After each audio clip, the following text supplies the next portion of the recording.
We Motovlog. Totoo nga pala yung sabi ng mga magulang natin dati.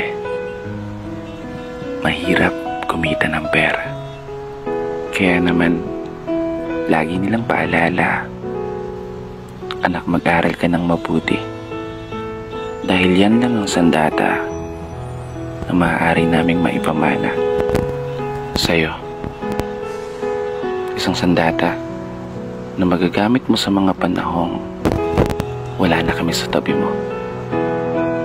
Para gabayan ka o itama yung mga mali na pwede mong maging desisyon, lalo sa sitwasyon na tanging sarili mong lakas ang ituturing mong pundasyon para harapin yung mabibigat ng mga pagsubok at hamon.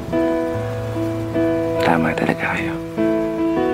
Tama lahat ng mga sinabi niyo. Eto na po yun.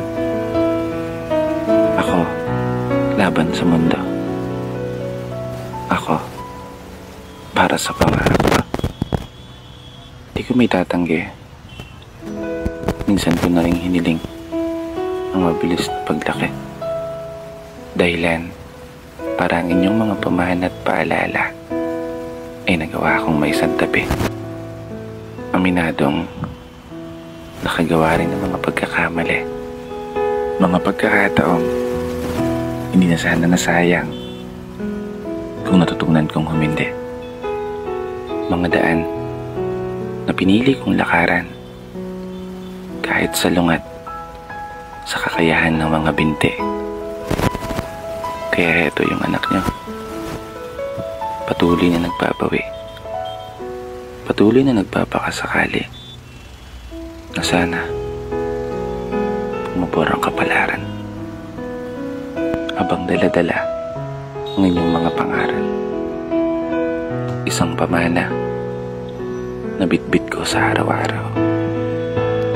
Hindi ako sigurado kung gagana yung mga plano.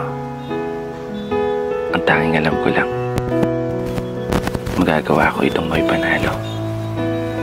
At sa araw na yun, pangako, kayo naman. Sa araw na yun, babawi ako sa inyo. Maraming salamat sa sandata niyong ipinamana.